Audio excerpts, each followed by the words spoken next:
De provincie gaat 3 subsidiemaatregelen voor de gehandicapte sport schrappen. Samen goed voor €120.000. We kunnen niet anders, zegt gedeputeerde voor sport Frank Smeets. Vanaf 2016 wordt G-sport, zoals gehandicapte sport ook genoemd wordt, een Vlaamse bevoegdheid.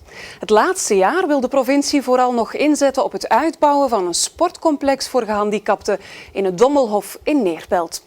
De Limburgse G-sportraad maakt zich toch grote zorgen.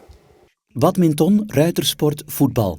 Allemaal sporten die ook mensen met een beperking in onze provincie kunnen beoefenen. Nu is de provincie nog bevoegd voor gehandicapte sport, oftewel G-sport, maar vanaf 2016 wordt het domein overgeheveld naar Vlaanderen. En dat zorgt voor heel wat vragen. We houden een beetje ons hart vast. We hebben in Limburg een hele mooie traditie op het gebied van G-sport. Al meer dan 15 jaar werken we met alle actoren in dat veld perfect samen.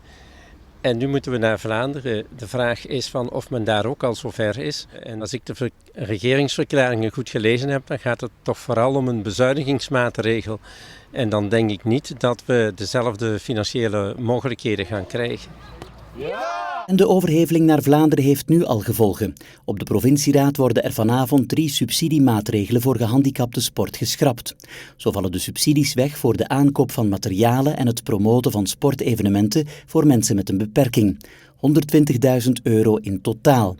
In de plaats wil de provincie nog 1 jaar geld uittrekken om het Neerpeltse Dommelhof uit te bouwen tot een echte G-sporthal. In plaats van onze financiële middelen te versnipperen over heel veel kleinere subsidies, willen we ze nu het laatste jaar volop inzetten in onze eigen instelling en hopen we dat die door Vlaanderen overgenomen wordt, zodat G-sport in Limburg definitief verankerd kan blijven, ook al is de provincie niet meer bevoegd. Vooral voor 2 subsidiereglementen zal het toch bijzonder moeilijk worden. En daarbij denk ik aan het subsidiereglement over het sportmateriaal en het subsidiereglement over de bijzondere sportmanifestaties. Omdat er geen alternatief is. En dat betekent dat gehandicapten, als ze aan hun materiaal moeten geraken om mee te sporten, nu eigen financiering zullen moeten zorgen.